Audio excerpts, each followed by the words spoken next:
नमस्कार आप सभी को। देखिए आज का अपना टॉपिक रहेगा ग्लाइकोलाइसिस, जिसको कि अपन एम्बर्डन मेयरहैब पैरनस पाथवे के नाम से भी जानते हैं। देखिए ग्लाइकोलाइसिस को अगर हम समझें तो ग्लाइकोलाइसिस एक्चुअल में है कि जो शुगर्स होते हैं उनका ब्रेकडाउन, क्योंकि ग्लाइको शुगर को बोलते हैं और लाइसिस है वो ब्रेकडाउन को बोलते हैं। बाय मैकेनिज्म यहाँ पे जो अपन समझेंगे वो तो होगा कि हमारे पास हेक्सोस शुगर है, जैसे कि मान लो कि आपने ग्लूकोज लिया तो ग्लूकोज एक हेक्सोस शुगर है और उससे बनेगा पायरुविक एसिड। ग्लूकोज में जैसे 6 कार्बन है, पायरुविक एसिड में 3 कार्बन है, तो पायरुविक एसिड के 2 मॉलिक्यूल ग्लाइकोलाइसिस में बनते हैं। तो देखा जाए तो 6 कार्बन स्ट्रक्चर है वो 3 कार्बन स्ट्रक्चर में टूटती है और वहीं से इसका नाम है लाइसिस यानी कि ब्रेकडाउन। तो ग्लाइकोलाइसिस के अंदर सिंपली हमारे जो हेक्सोस शुगर होते हैं उसके 2 टुकड़े होते हैं, यानी कि पायरुविक एसिड के अंदर वो कन्वर्ट होगा। फिर दूसरा ये होता है कि जब भी कोई भी मॉलिक्यूल टूटता है तो उसके बॉन्ड टूटते हैं और बॉन्ड टूटते हैं तो एनर्जी रिलीज होती है, और यहाँ जो एनर्जी रिलीज होती है वो एक्चुअल में 2 एटीपी मॉलिक्यूल उससे बन पाते हैं।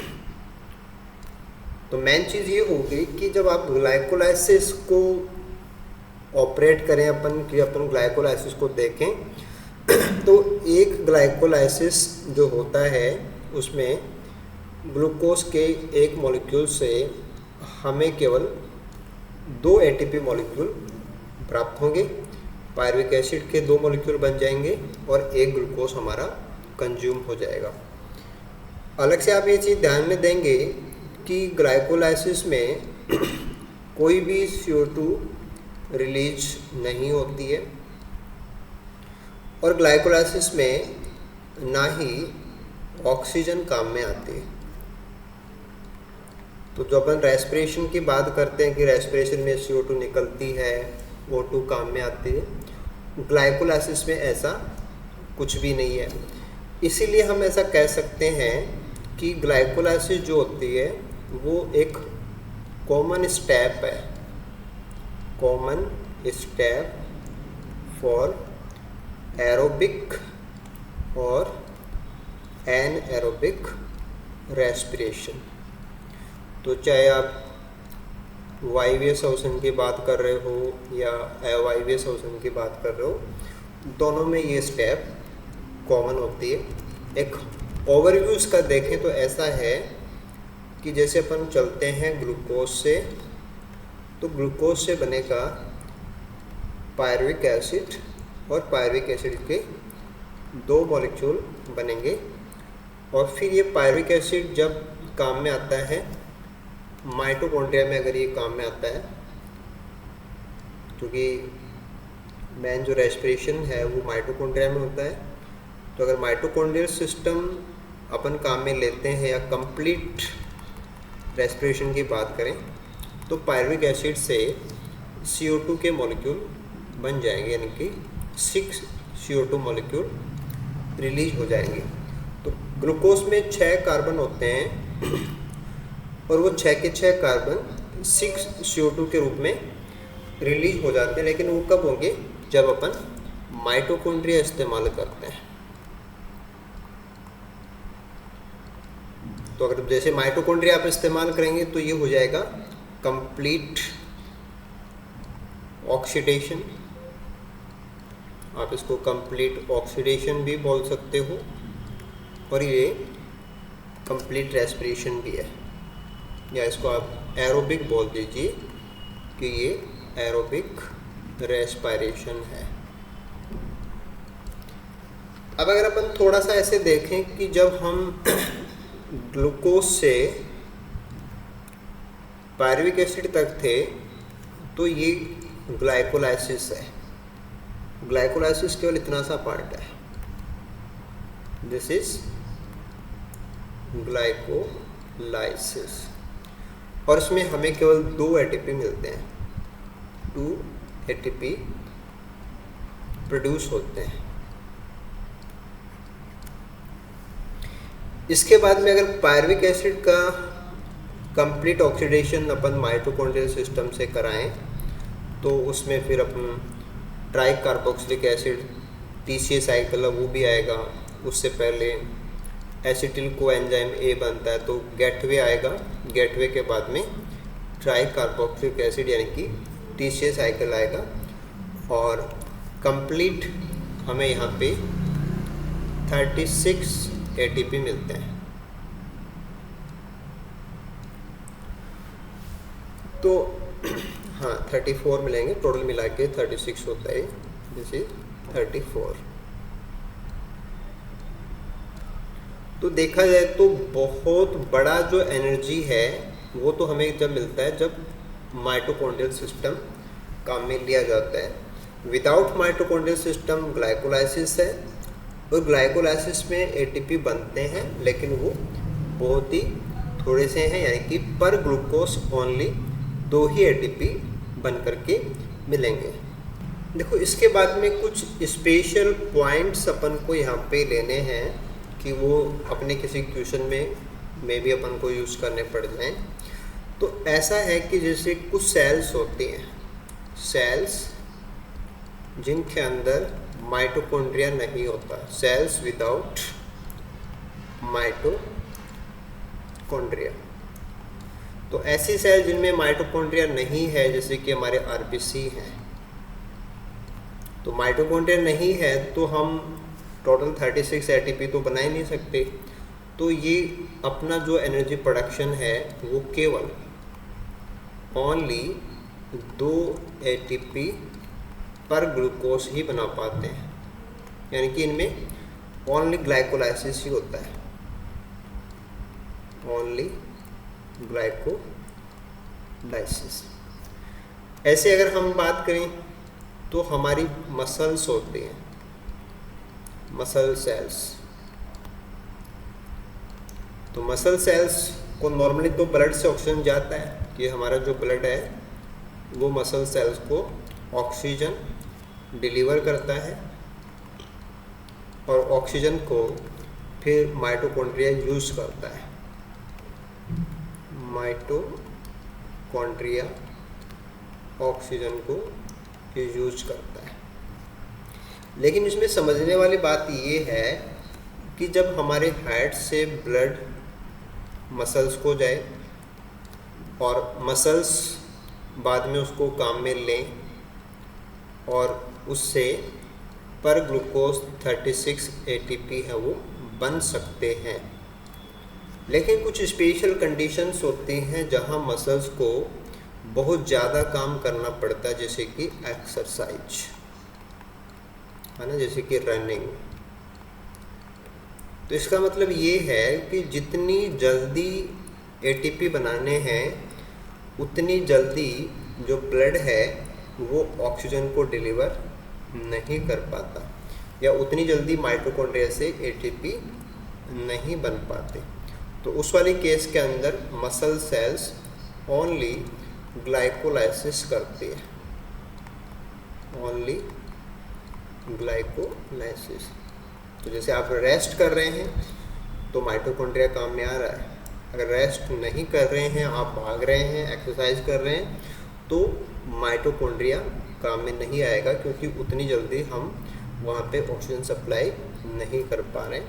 तो मसल्स के लिए आपको ध्यान देना है। ऐसे ही एक पॉइंट अपन ले सकते हैं कैंसर का।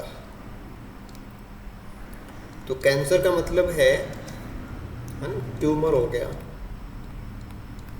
तो ये ट्यूमर का मतलब होता है अनकंट्रोल्ड सेल ग्रोथ की, काफ़ी सारी सेल्स हैं वो बार बार डिवाइड करती जा रही हैं और उनसे एक एबनॉर्मल सेल्स का गुच्छा बन गया।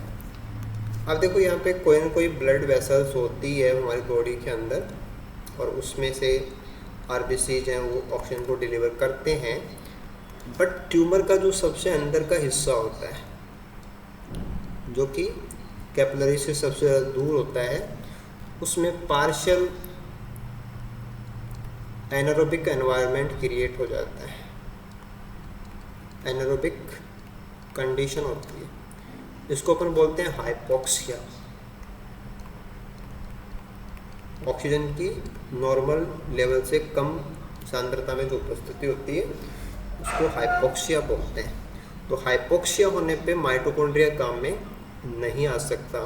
तो एक हमारे पास ये आता है कि जो ट्यूमर की सेल, हाँ बोलिए सर, ये हाइपोक्सिया है ना, एक बार दोबारा बताइए। ठीक है।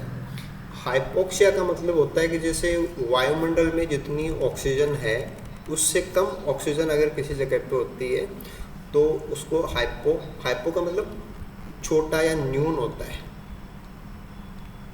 तो कमी को हाइपो बोलते हैं और अधिकता को हाइपर बोलते हैं। तो ट्यूमर का जो सेंटर होता है वहाँ ब्लड सप्लाई नहीं होती है और वहाँ तक ऑक्सीजन नहीं पहुँचते, तो वो हाइपोक्सिक एनवायरनमेंट होता है। तो वहाँ जो सेल्स हैं वो भी क्या करते हैं, ओनली ग्लाइकोलाइसिस ही करती हैं, ओनली ग्लाइकोलाइसिस। तो यानी कि ये जो पॉइंट अपन डिस्कस कर रहे हैं ये एनिमल सिस्टम के रिगार्डिंग है। प्लांट सिस्टम के अंदर तो हम ग्लाइकोलाइसिस क्या होती है उसको समझेंगे, बट जब अपन कोई टॉपिक पढ़ रहे हैं तो हमें पेरिफेरल क्वेश्चन या किसी और जगह से कोई क्वेश्चन बनता है तो वो कहाँ से बन सकता है, क्या हो सकता है, थोड़ा अपन को पता होना चाहिए। देखो इसके बाद में हम थोड़ा सा ये भी यहाँ पे ऐड कर लेते हैं कि ग्लाइकोलाइसिस में एनर्जी के हिसाब से क्या क्या होता है या कितना कुछ होता है, जिसको अपन एनर्जी बजट बोल सकते हैं। देखो मैकेनिज्म की अभी हमने बात की थी कि हमारे पास ग्लूकोज होता है और ग्लूकोज से पायरुविक एसिड के 2 मॉलिक्यूल बन जाते हैं, राइट। तो बॉन्ड टूटते हैं तो एनर्जी रिलीज होती है, और कितनी एनर्जी रिलीज होती है ये जो मात्रा होती है उसको अपन गिब्स फ्री एनर्जी चेंज के रूप में दर्शाते हैं, गिब्स फ्री एनर्जी चेंज। और उसको अपन बाय सिंबल बात करें तो ये होता है डेल जी डैश 0 और इसकी वैल्यू होती है माइनस में 147 किलो जूल पर मोल। यानी कि ग्लूकोज का एक मॉलिक्यूल अगर ग्लाइकोलाइसिस में जाएगा तो 147 किलो जूल एनर्जी, माइनस जो निशान लगाते हो, माइनस का मतलब होता है मुक्त होना, रिलीज एनर्जी इस रिएक्शन में निकलेगी। तो जब भी अपन बॉन्ड तोड़ते हैं तो एनर्जी रिलीज होती है।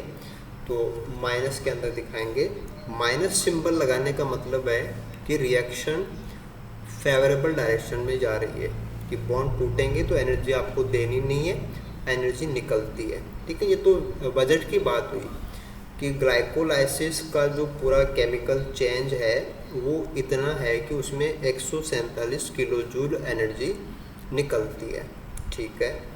अब दूसरा मैटर अपन बात करें कि अगर हम ग्लूकोज को कम्प्लीटली बर्न कर दें ना, जैसे ग्लूकोज को अपन 6CO2 में कन्वर्ट कर दें, अगर माइटोकॉन्ड्रिया इस्तेमाल हो जाएगा तो कंप्लीट ऑक्सीडेशन हो जाएगा।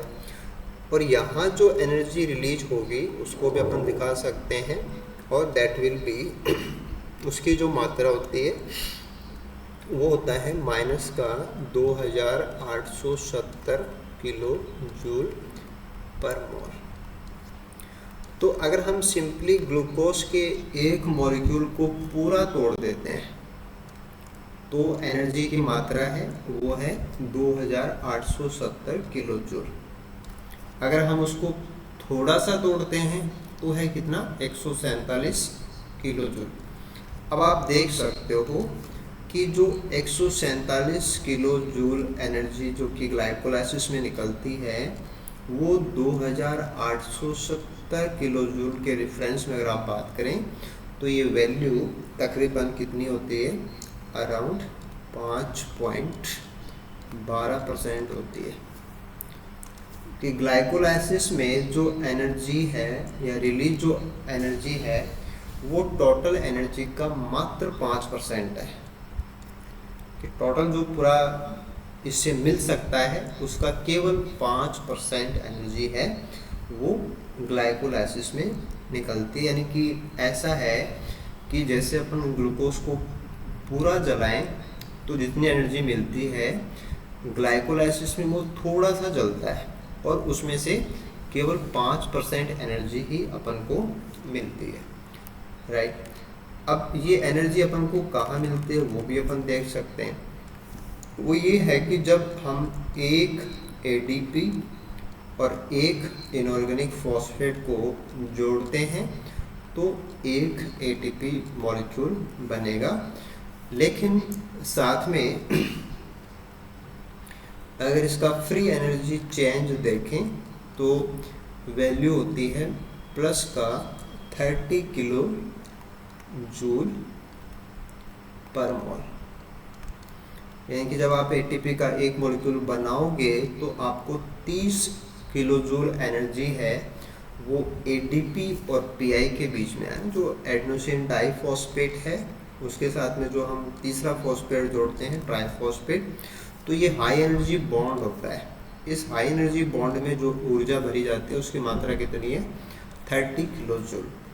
और ग्लाइकोलाइसिस में अपन को क्या मिलता है, ग्लाइकोलाइसिस से अपन को मिलता है 2 एटीपी। हालांकि वहाँ पे 4 बनते हैं लेकिन 2 हमारे पहले लग जाते हैं, तो 2 एटीपी नेट प्रोडक्शन होता है। तो जब एक एटीपी में 30 किलो जूल एनर्जी है, जब आप एक एटीपी बनाते हो तो उसमें 30 किलो जूल एनर्जी वापस से भर जाती है, उसमें ट्रैप हो जाती है प्लस का, तो 2 में कितना हो जाएगा 60 किलो जूल एनर्जी दोबारा से हमारी स्टोर हो जाती है। तो ग्लाइकोलाइसिस में 147 किलो जूल एनर्जी तो रिलीज होती है और उसमें से 60 किलो जूल जो एनर्जी है वो दोबारा से ट्रैप हो जाती है, री ट्रैप एच 2 मॉलिक्यूल बनते हैं ऑफ एटीपी। तो ग्लाइकोलाइसिस वैसे पूरी एनर्जी का तो केवल 5% है। ग्लाइकोलाइसिस में जो होता है वो 147 किलो जूल ऊर्जा मुक्त होने के बराबर है। इससे जो मिलता है वो केवल 60 किलो जूल एनर्जी वापस से 2 एटीपी मॉलिक्यूल्स में पकड़ ली जाए इसके बराबर होता है। 40 में से 60 यूज हो जाएंगे क्या?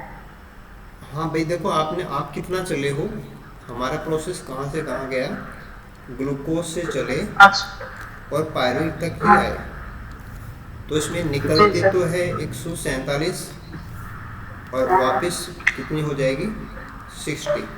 यानी कि आप बता सकते हो कि 87 किलो जूल एनर्जी है वो खराब हो जाती है,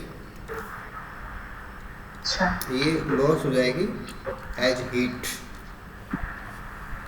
तो इतने एफिशिएंट है कि कितना इवोल्यूशन हो गया, उसके बाद में भी हमारी मशीनें हैं वो पर ग्लूकोज 87 किलो जूल को तो ग्लाइकोलाइसिस में ख़राब करती है। देखो इसके बाद में हम कंप्लीट मैकेनिज्म क्या होती है ग्लाइकोलाइसिस की उसको अपन समझेंगे। तो ग्लाइकोलाइसिस का जो पहला स्टेप है वहाँ पे ऐसा है कि ग्लूकोज जो होता है उसको हमें टूटने के लिए तैयार करना पड़ता है। जैसे कोई भी पर्सन है उसको कुछ करना ही नहीं है, तो आप उससे कुछ कराना चाहते हो तो आपको उसको उकसाना पड़ेगा, एक्टिवेट करना पड़ेगा। तो ऐसा ही ग्लाइकोलाइसिस में होता है कि ग्लूकोज को पहले एक्टिवेट करना पड़ेगा, और एक्टिवेट का मतलब है कि उसकी एनर्जी बढ़ानी पड़ेगी। क्योंकि अपन एक चीज़ पढ़ते हैं कि अगर किसी कंपाउंड की एनर्जी ज़्यादा हो जाती है तो वो अनस्टेबल हो जाता है, और अनस्टेबल होने पे वो टूट जाता है। तो अगर अपन तोड़ना चाहते हैं तो पहले उसको हाई एनर्जी कंडीशन में क्रिएट करना पड़ेगा। तो स्टार्टिंग का जो पहला स्टेप है, तीसरा स्टेप अपन देखेंगे वो यही होता है कि उसमें हम ग्लूकोज को चार्ज करते हैं, एक प्रकार से उसकी एनर्जी कंडीशन को अपन चेंज करते हैं। चलो अपन इसको स्टार्ट करते हैं। स्टार्टिंग अपन करेंगे ग्लूकोज से। तो एक बार जो मैकेनिज्म मैं आपको समझा रहा हूँ वो आप सिंपल मैकेनिज्म के अकॉर्डिंग समझेंगे। इसके बाद में प्लांट्स को इसमें कहाँ आपको ध्यान देना है कि प्लांट्स का केस इसमें कहाँ जुड़ता है वो भी डिस्कस करेंगे। तो एक बार सिंपली बुक्स वगैरह में आप जो पढ़ते हैं उसको अपन फॉलो कर लेते हैं।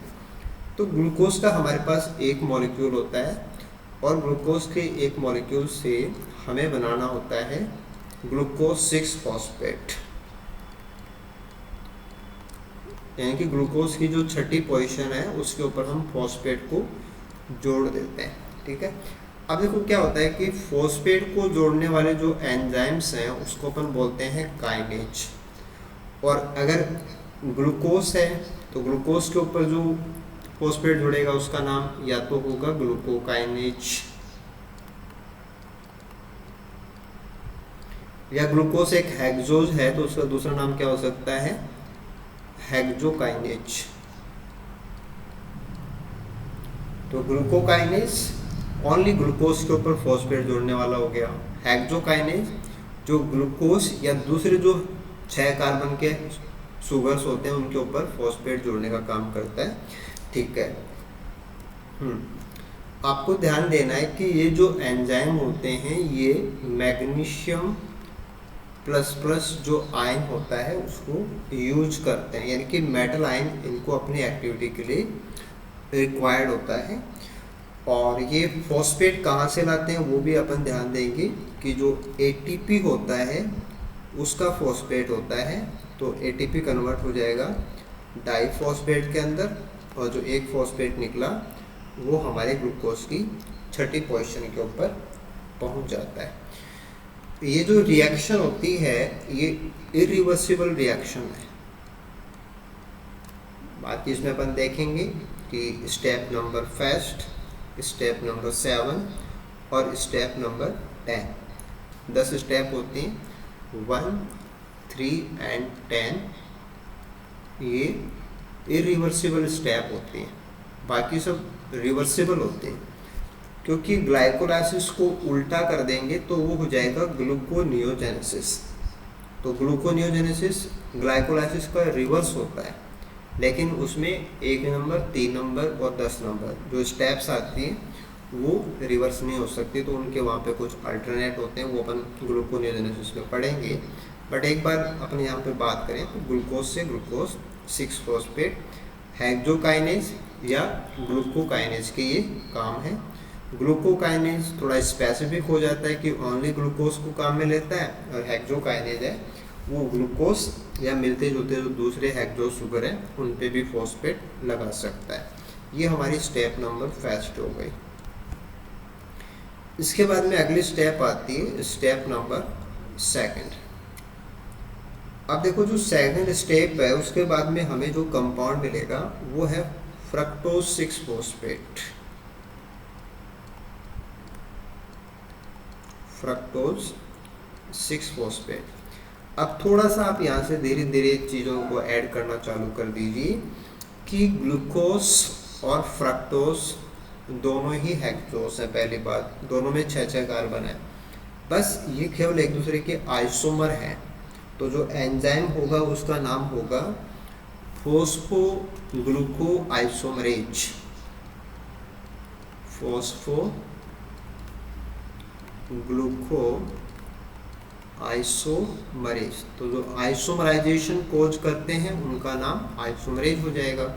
तो जो ग्लूकोज है उसको फ्रक्टोज के अंदर आइसोमराइज किया जा रहा है। बाकी यहाँ पे कोई भी केमिकल चेंज नहीं होता है, क्योंकि हम समावेवी उनको बोलते हैं जिनका जो मूलानुपाती सूत्र होता है वो समान होता है, बस उनकी जो संरचना है उसमें अंतर होता है। तो ग्लूकोज की स्ट्रक्चर और फ्रक्टोज की स्ट्रक्चर अलग होती है, number of carbon, number of hydrogen, number of oxygen, ये सब सेम है, यानी कि C6H12 है और 6 होते हैं दोनों, राइट। तो ये एक सिंपल आइसोमराइजेशन है कि ग्लूकोज कंडीशन फ्रक्टोज कंडीशन में चेंज होती है।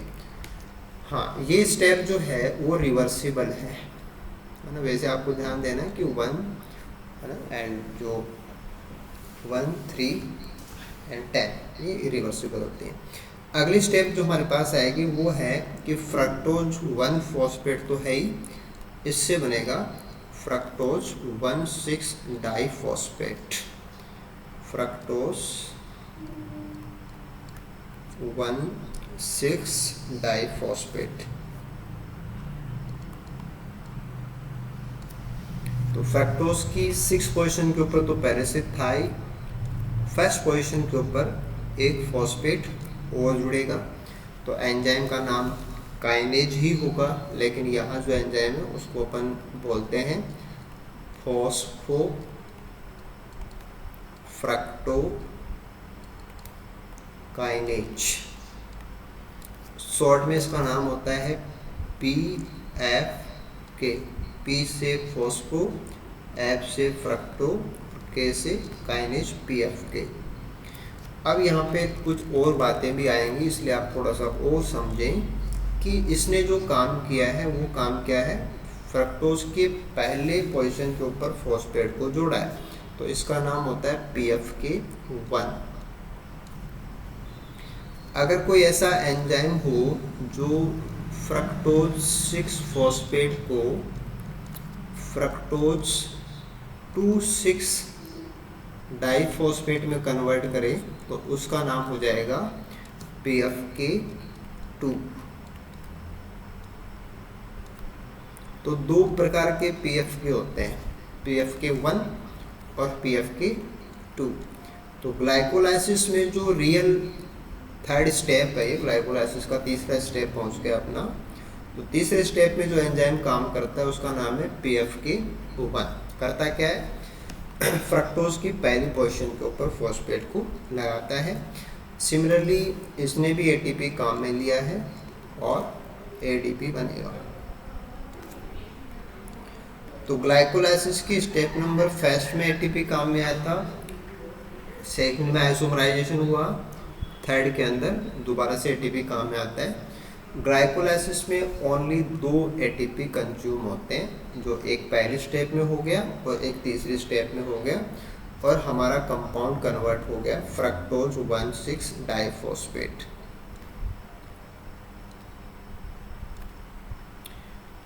ओके, अब जब आप पूरा सिलेबस पढ़ेंगे तो उसमें बहुत सारी चीज़ें आपको तैयार करनी है, आपके पास अलग अलग टॉपिक्स रहेंगे, तो काफ़ी चीज़ें होती हैं जो बहुत कॉमन होती हैं। उसमें से एक है फॉस्फेट का जुड़ना। जब भी फॉस्फेट जुड़ता है तो एनर्जी जो है वो ATP की आपने इसमें लगाई है, तो कंपाउंड हमारा अनस्टेबल हो जाता है। तो फ्रक्टोज 1,6 डाइफॉस्फेट है वो बहुत ज़्यादा हाई एनर्जी कंडीशन है इसकी, कि ये एनर्जी रिच कंपाउंड है और ये जल्दी से टूट जाता है। और इसके टूटने से जो बनेगा उसमें 2 चीज़ें हैं। एक तो है ग्लिसरैल्डिहाइड 3 फॉस्फेट, ग्लिसरैल्डिहाइड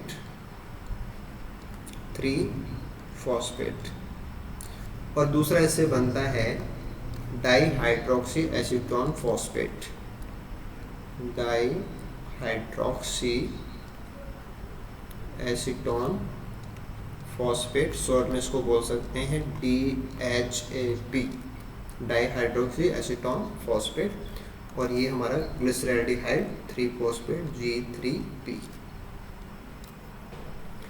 तो फ्रक्टोज 6 फॉस्फेट 6 कार्बन का होता है,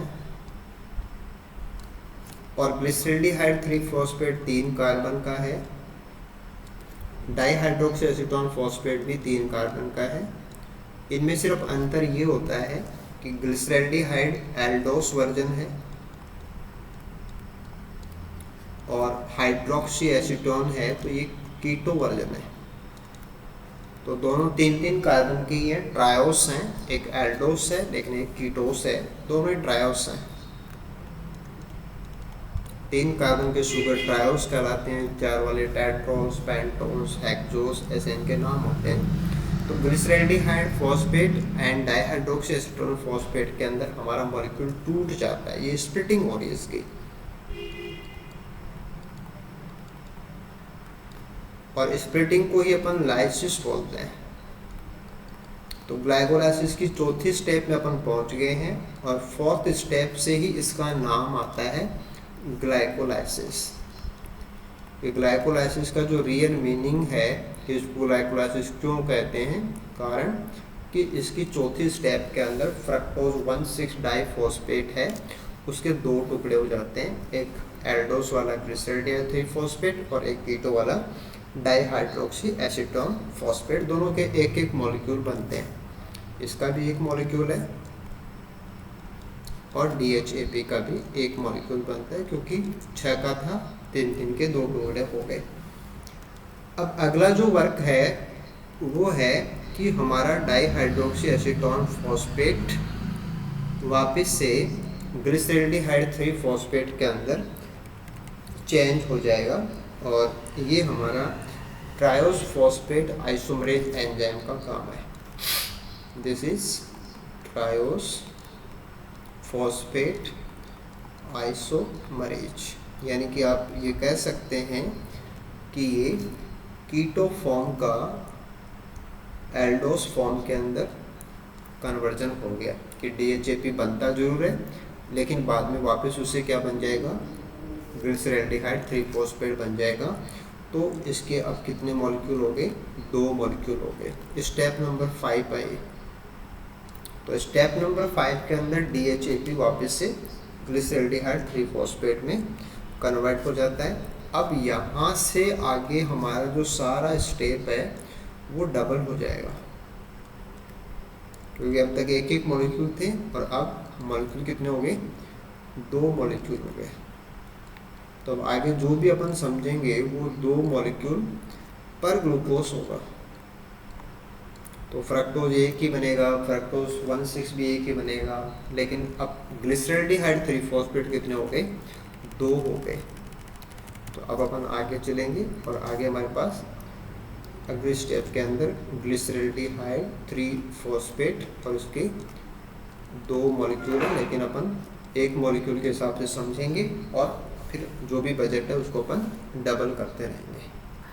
ठीक है, इसके बाद में हम अगली स्टेप में आते हैं। तो अगली स्टेप हमारी 6 नंबर स्टेप आ गई और यहाँ पे ग्लिसरॉल्डिहाइड 3-फॉस्फेट का कन्वर्जन है। इसका कन्वर्जन होता है 1,3 बिस फॉस्फो ग्लिसरैट। जब 1,3 बिस फॉस्फोग्लिसरेट अपन बनाएंगे तो एक तो अपन को इसके अंदर नया फॉस्फेट चाहिए, तो ये फॉस्फेट डायरेक्टली इनऑर्गेनिक फॉस्फेट काम में आता है। बाकी आपने देखा कि जब भी आपने फॉस्फेट लगाया ATP काम में आता है, यहाँ पे ATP काम में नहीं आएगा, डायरेक्ट इनऑर्गेनिक फॉस्फेट काम में आता है। और एक सबसे इम्पोर्टेंट चीज़ यहाँ पे जो होती है वो है कि NAD+ जो होते हैं, NAD+ एक कोफैक्टर होता है। NAD, FAD ये सब कोफैक्टर होते हैं कि किसी एंजाइम की हेल्प करते हैं, और ये कोफैक्टर कन्वर्ट हो जाता है NADH, इसकी रिड्यूस फॉर्म होती है NADH। और वैसे NADH+H+ होता है तो आप इसको NADH2 बोल सकते हो।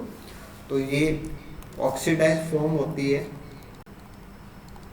और ये उसकी रिड्यूस फॉर्म है।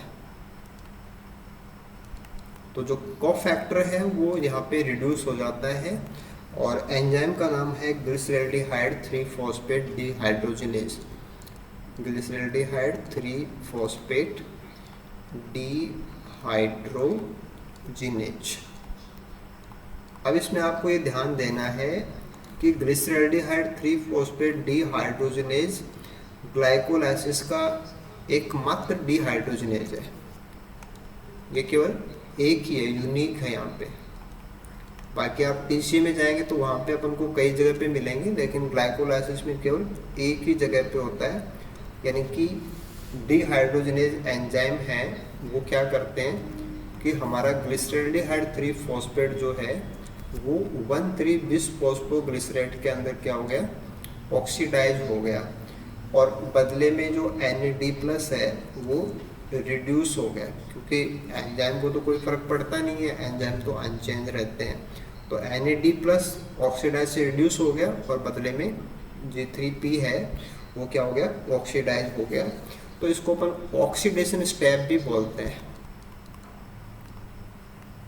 Oxidation step. तो ग्लाइकोलाइसिस में केवल एक ही ऑक्सीडेशन स्टेप होती है, और वो भी कौन सी होती है, स्टेप नंबर 6। तो ग्लाइकोलाइसिस की स्टेप नंबर 4 जो है वो स्प्लिटिंग वाला है, 6 है वो एकमात्र ऑक्सीडेशन स्टेप है, और इसमें NADH2 बनते हैं। अब ये NADH2 आपको अलग तरीके से आगे ध्यान में रखने पड़ेंगे कि ये अपने इलेक्ट्रॉन देते हैं इलेक्ट्रॉन ट्रांसपोर्ट सिस्टम को, ETS को, जो कि माइटोकॉन्ड्रिया की इनर मेम्ब्रेन में होता है, और उससे बनते हैं 2 ATP। तो अभी तो ये NADH है, लेकिन बाद में जब आप माइटोकॉन्ड्रिया का रेस्पिरेटरी चेन अपन पढ़ेंगे तो इसके इलेक्ट्रॉन अपन वहाँ पे कॉम्प्लेक्स होते हैं 1 2 3 4। तो जब ये अपने इलेक्ट्रॉन कॉम्प्लेक्स 2 को देगा तो उससे एस प्लस की पंपिंग होती है, वो 2 ATP के बराबर होता है, राइट। तो अभी अपन 6 नंबर स्टेप पे हैं, तो सारा डबल पढ़ रहे हैं अपन, कि पर ग्लूकोज सारा डबल है। तो पर ग्लूकोज 2 ही मॉलिक्यूल ग्लिसरॉल यानी 3-फॉस्फेट के हैं, 2 ही मॉलिक्यूल 1,3-बिस-फॉस्फोग्लिसराइड के हैं, और 2 ही मॉलिक्यूल NADH2 के हैं। और आप इसको डबल कर दोगे तो ये 4 ATP के बराबर हो जाएगा, कि पर NADH2 हमारे पास 2 ATP बनते हैं। तो ये तो हुआ हमारा स्टेप नंबर 6।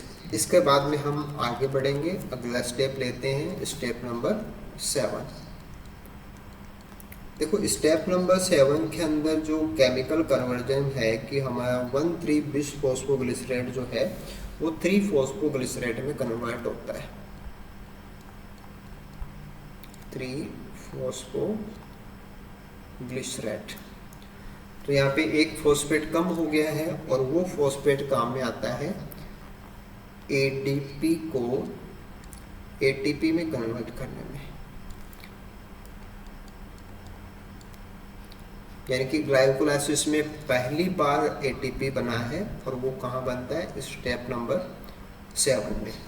तो स्टेप नंबर 1 में ATP लगा था, 3rd में लगा था, 7 में पहली बार बनता है। और डबल के अकॉर्डिंग देखेंगे तो ये कितने मॉलिक्यूल हो गए, 2 मॉलिक्यूल हो गए, कि 2 मॉलिक्यूल बन रहे हैं, राइट। और जहाँ रिएक्शन हो रही है वहीं पे ATP बन रहे हैं, जहाँ पे 1,3-बिस-फॉस्फोग्लिसराइड है 3-फॉस्फोग्लिसराइड में कन्वर्ट हो रहा है, तो रिएक्शन की जगह पे ही हमारा ATP बन रहा है। तो उसको अपन बोलते हैं substrate level phosphorylation, substrate level phosphorylation, short में इसको अपन बोलते हैं SLP। तो ग्लाइकोलाइसिस की इस वाले स्टेप के अंदर पहली बार क्या हुआ है, SLP हुआ है, और हमारा 3-फॉस्फोग्लिसराइड बना है।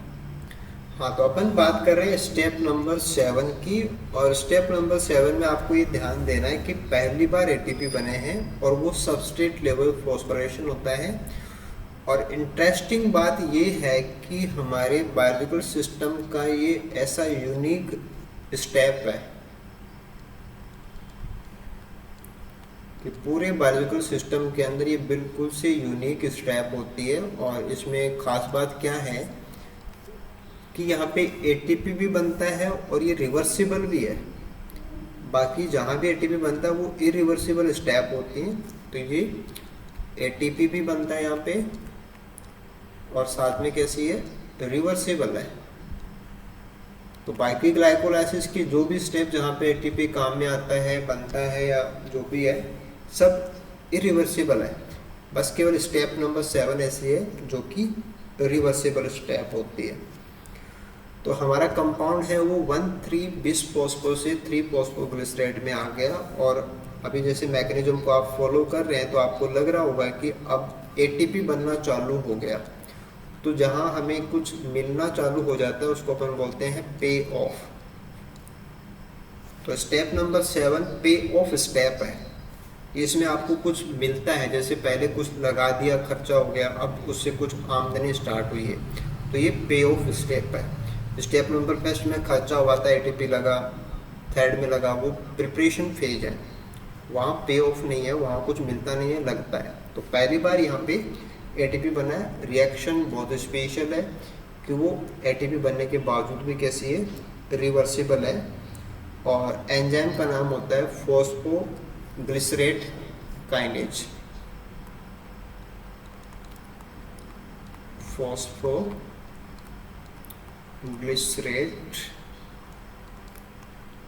काइनेज।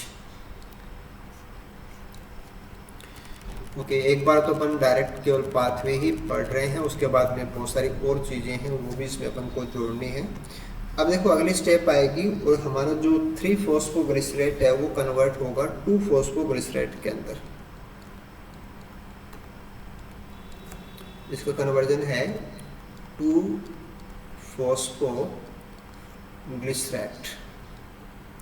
तो आप देख सकते हैं कि कोई बहुत बड़ा कन्वर्जन नहीं है, केवल फॉस्फेट की पोजीशन चेंज हो गई कि पहले वो थर्ड पोजीशन पे था, अब वो सेकंड पोजीशन पे आ गया। तो ये केवल एक प्रकार का केमिकल मॉडिफिकेशन हुआ है कि आइसोमराइजेशन जैसा हुआ है। तो एंजाइम का नाम होता है फॉस्फोग्लिसरेट म्यूटेज। फॉस्फोग्लिसरेट म्यूटेज, यानी कि इसने केवल म्यूटेज किया है, थर्ड पोजीशन को सेकंड पोजीशन के ऊपर इसने म्यूटेज किया। तो म्यूटेज एंजाइम का रोल है। बाकी यहाँ पे और कुछ भी स्पेशल कन्वर्जन नहीं होता है। अगली स्टेप है ना, ये 8 नंबर स्टेप आ गई अपनी। देन अपन स्टेप नंबर 9 पे आते हैं। 9 नंबर स्टेप जो है वहाँ आपको ध्यान देना है कि हमारा कन्वर्जन हो रहा है फॉस्फोइनोल पायरुवेट में। फॉस्फोइनोल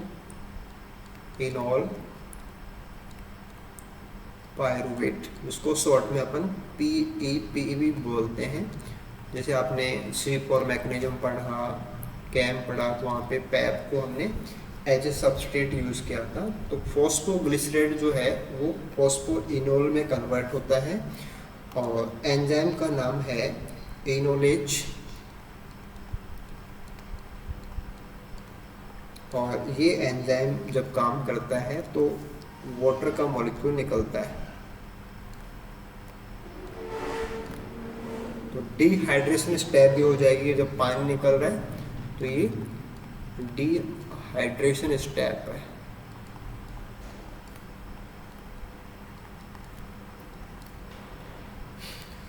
और जो अगला स्टेप आएगा ये हमारा 9 नंबर स्टेप हो गया था, और ये लास्ट स्टेप है ग्लाइकोलाइसिस का, स्टेप नंबर 10, जो कि अगेन इरिवर्सिबल स्टेप आएगा हमारा। और यहाँ फॉस्फोइनोल पायरुवेट का कन्वर्जन होता है पायरुवेट के अंदर।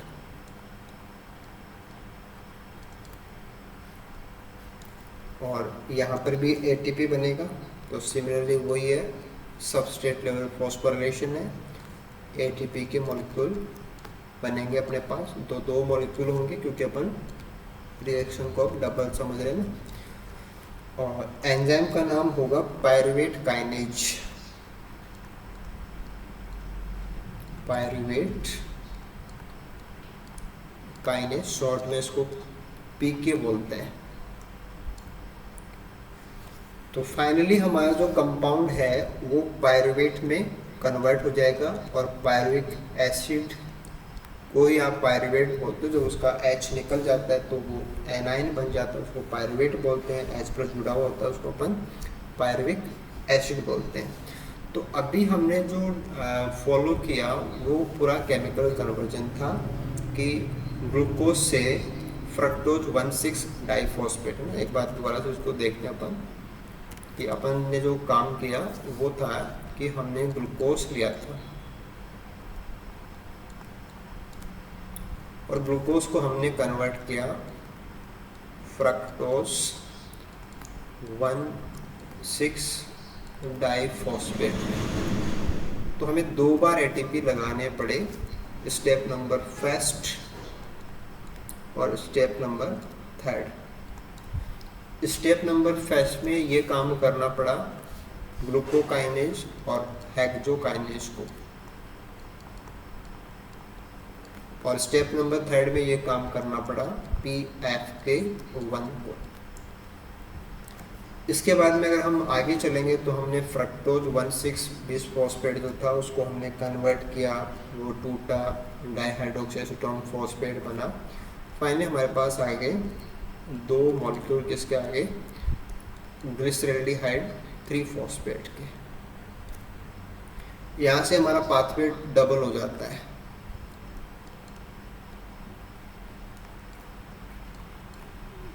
पाथवे पूरा अपन को डबल लेना है। इसके बाद में जब हम आगे चलेंगे तो हमारा स्टेप नंबर 7 आएगा। स्टेप नंबर 7 में एटीपी प्रोडक्शन है। फिर आएगा स्टेप नंबर 10, उसमें भी एटीपी प्रोडक्शन है। तो यहाँ पे 2-2 मॉलिक्यूल बनते हैं, 2 मॉलिक्यूल बनेंगे एटीपी के, और ऐसे ही 2 मॉलिक्यूल बनेंगे लास्ट स्टेप में। स्टेप नंबर 7 बिल्कुल से अलग स्टेप थी, क्योंकि यहाँ पे एटीपी भी बनता है और ये रिवर्सिबल स्टेप थी। तो इसकी एक खास बात है कि वो रिवर्सिबल स्टेप है। अगर हम टोटल बजट को समझें तो टोटल बजट में ये था कि जब हम ग्लूकोज से फ्रक्टोज 1,6-बिसफॉस्फेट पे आते हैं और फिर यहाँ से अपन 2 मॉलिक्यूल पायरुविक एसिड के बनाते हैं, फाइनली ये होता है। तो हमारे 2 एटीपी लग चुके होते हैं, -2 एटीपी।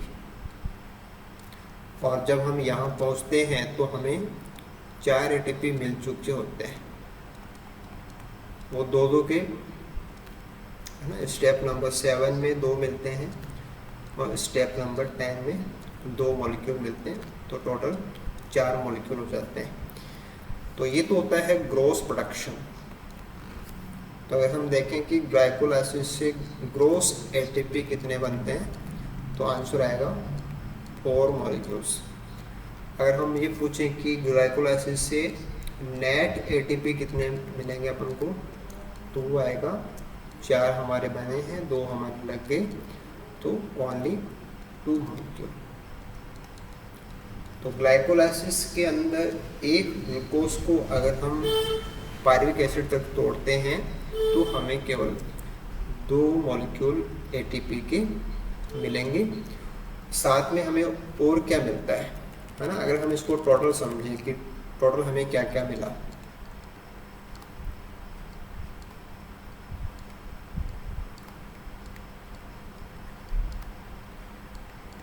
तो देखो पहली चीज़ तो आपके पास है कि आपको 2 एटीपी के मॉलिक्यूल मिलेंगे।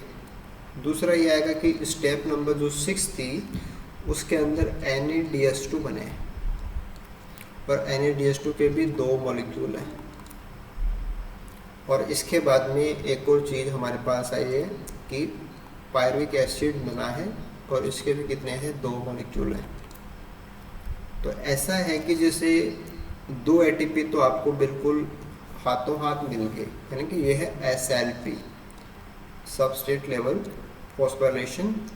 इसमें क्या क्या ध्यान देना है, स्टेप नंबर 7 और 10, ठीक है। NADH2 जो बने हैं वो 2 मॉलिक्यूल हैं, इसमें आपको ध्यान देना है स्टेप नंबर 6 है, जहाँ पे पूरे ग्लाइकोलाइसिस का एकमात्र खास एंजाइम है डिहाइड्रोजनेज, वो काम करता है ग्लिसरैल्डिहाइड 3-फॉस्फेट डिहाइड्रोजनेज, यानी कि पूरे ग्लाइकोलाइसिस की सिंगल ऑक्सीडेशन स्टेप है जहाँ पे डिहाइड्रोजनेज एंजाइम काम करता है। अब आगे जाकर के अगर हम माइटोकॉन्ड्रिया वाला सिस्टम इस पर लगाएंगे तो इससे हमें क्या मिलेगा, 4 एटीपी मिलेंगे। तो अभी नहीं मिले हैं, वो अपन TCA कराएंगे, TS चलाएंगे तो मिलेंगे, अभी तो केवल NADH2 मिले। तो 2 एटीपी मिल गई, 2 NADH2 मिल गई, और 2 मॉलिक्यूल मिले हैं हमारे पास पायरुविक एसिड के। तो पायरुविक एसिड में अभी भी एनर्जी स्टोर है, फिर हम उसको आगे और तोड़ेंगे, माइटोकॉन्ड्रियल सिस्टम यूज़ करेंगे तो उससे और एटीपी मिलेंगे।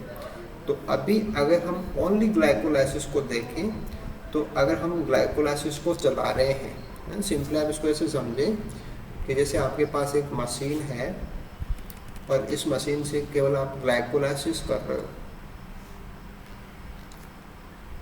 तो आप इससे ग्लाइकोलाइसिस करते रहिए। आपको इसमें क्या डालना पड़ेगा, ग्लूकोज डालना पड़ेगा, यानी कि 6 कार्बन का ग्लूकोज आप इसमें डालिए और इसको क्या करेगा, पायरुविक एसिड में कन्वर्ट कर देता है, जिसमें 3 कार्बन है और इसके वो 2 मॉलिक्यूल बना देगा। साथ में और क्या देता है आपको, और इसके अंदर 2 NADH2 बनेंगे, जिसका हम अभी कुछ नहीं कर सकते, और इसके अंदर 2 ATP बने, वो काम आ जाएंगे। तो इसका मतलब ये हो गया है कि अगर केवल ग्लाइकोलाइसिस करना है तो ओनली ग्लाइकोलाइसिस करके हम ग्लूकोज के एक मॉलिक्यूल से 2 ATP बना सकते हैं। ऐसा हम अगर करते रहेंगे तो उससे और क्या चीज़ें जुड़ती हैं जो हमारे किसी क्वेश्चन में आएंगी, वो भी अपन यहाँ पे ऐड करें। तो एक तो ये है कि ग्लाइकोलाइसिस की जो साइट है वो होती है साइटोप्लाज्म। कि ग्लाइकोलाइसिस साइटोप्लाज्म के अंदर होता है। जैसे मान लो कि आपने एक सेल बनाई और इस सेल के अंदर जैसे ये माइटोकॉन्ड्रिया है, तो माइटोकॉन्ड्रिया वाला सिस्टम तो अलग है, उनको तो अपन छोड़ देते हैं कि वो तो कोई रेस्पिरेशन को अपन कंप्लीट करेंगे, उसकी मैटर है कि ये मानो कि आपने न्यूक्लियस दिखा दिया, बाकी और आपस में कुछ भी दिखाते रहिए। अब जब अपन ग्लाइकोलाइसिस कर रहे हैं तो यहाँ पे जितने भी NAD+ हैं वो सारे के सारे क्या हो जाएंगे, कंज्यूम हो जाएंगे।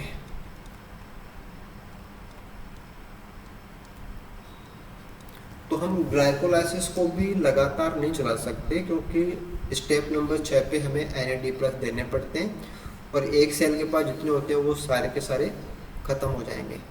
तो फिर हम ग्लाइकोलाइसिस को लगातार नहीं कर सकते। तो ग्लाइकोलाइसिस से केवल 2 ATP मिलते हैं, लेकिन वो थोड़ी सी देरी मिलेंगे। अपन चाहेंगे हम लगातार ग्लाइकोलाइसिस कराते रहें तो हमारे NAD+ वो ख़त्म हो जाएंगे, पहली बात। दूसरी बात ये होती है कि हम ATP बनाने के लिए हमें ADP भी चाहिए होता है, ADP चाहिए होता है, PI चाहिए होता है। तो वो भी क्या है कि जब अपन माइटोकॉन्ड्रिया इस्तेमाल करते हैं तो ही बनते हैं। तो ऐसा हो गया कि जैसे आपको जो कच्चा सामान चाहिए वो ख़त्म हो जाएगा, तो आप इसको ज़्यादा नहीं चला सकते। तो इसका एक तरीका ये होता है कि एक सेल में हजारों ग्लाइकोलाइसिस चलते हैं। जैसे आपने एक सेल बनाई तो इस सेल के अंदर एक नहीं, ऐसे हजारों ग्लाइकोलाइसिस चल रहे हैं। तो इसका मतलब क्या हो गया कि सेल के पास स्टेप नंबर 1 से लेके 10 तक जो एंजाइम चाहिए, क्योंकि ग्लाइकोलाइसिस तो एंजाइम चलाएंगे, तो ये एंजाइम बहुत सारी मात्रा में होने चाहिए, तो ज़्यादा ग्लाइकोलाइसिस की जा सकती है। ठीक है, ऐसे जो कैंसर सेल्स हैं वो ज़्यादा ग्लाइकोलाइसिस वाले एंजाइम्स हैं वो बनवा लेती है, तो वो कुछ बातें आएंगी। तो ऐसे कुछ एक तो बेसिक जो पैटर्न है कि स्टेप नंबर 5 से लेके अपन आगे तक पहुँचे, कुछ चीज़ें आपको पता लगी कि ATP का जो लेना देना है वो केवल 4 जगह पे ही है, 1, 3, 7 एंड 10। इसमें से 1, 3 में आपके ATP कंज्यूम होते हैं, 7, 10 में आपके ATP बनते हैं, राइट। इसमें से स्पेशल चीज़ ये थी कि स्टेप नंबर 7 जो है वो रिवर्सिबल है।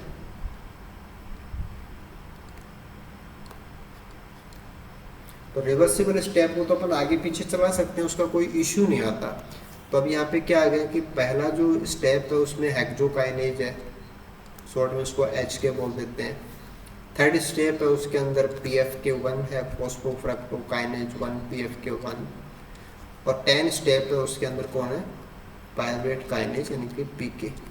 तो ग्लाइकोलाइसिस की 3 स्टेप ऐसी हैं जो उल्टी नहीं चलती, 1 नंबर जिसको हेक्सोकाइनेज चलाता है, 3 नंबर जिसको PFK चलाता है, और 10 नंबर जिसको PK चलाता है। तो ये 3 इसके मेन एंजाइम है। वैसे तो सारे एंजाइम ही हैं, लेकिन जो मेन एंजाइम है जो कि ग्लाइकोलाइसिस को कंट्रोल करते हैं वो कौन कौन है? 3 एंजाइम है। एक फर्स्ट स्टेप वाला, एक तीसरी स्टेप वाला और एक आखिरी स्टेप वाला। और इनमें भी सबसे इम्पोर्टेंट जो है वो है PFK। यानी कि जैसे पूरा जो मशीन है उसमें 3 चाबी लगती हैं, एक हेक्सोकाइनेज, एक PFK और एक PK। उसमें सब, जैसे हमारे ताले में 3 चाबी होते हैं तो उसमें एक मास्टर चाबी होती है, वैसे मास्टर चाबी कौन है? PFK। तो ग्लाइकोलाइसिस को अभी हमने देखा। आगे नेक्स्ट वीडियो में अपन ग्लाइकोलाइसिस के इन्हीं स्टेप से, जैसे प्लांट्स का केस आएगा तो प्लांट्स के केस में फ्लोएम के अंदर जो फूड है या जो स्टार्च है वो कैसे काम में आता है वो देखेंगे, कौन सा एंजाइम आएंगे वो देखेंगे, राइट। इसके बाद में और कुछ जुड़े हुए जो पॉइंट्स हैं वो इसमें डालेंगे, और फर्दर बाद में इसके कंट्रोल के पॉइंट्स हैं उनको थोड़ा सा अपन देखेंगे, क्योंकि बहुत ज़्यादा डीप तो अपन नहीं जाएंगे, बट एग्जाम के रिगार्डिंग आपको टॉपिक भी समझ में आ जाए, क्वेश्चन के रिगार्डिंग कोई भी बातें हैं जो कि सिंपली बेसिक बातें होती हैं वो आपकी क्लियर हो जाए। तो वो सब हम नेक्स्ट वीडियो में लेंगे। तो आई होप जो टॉपिक है वो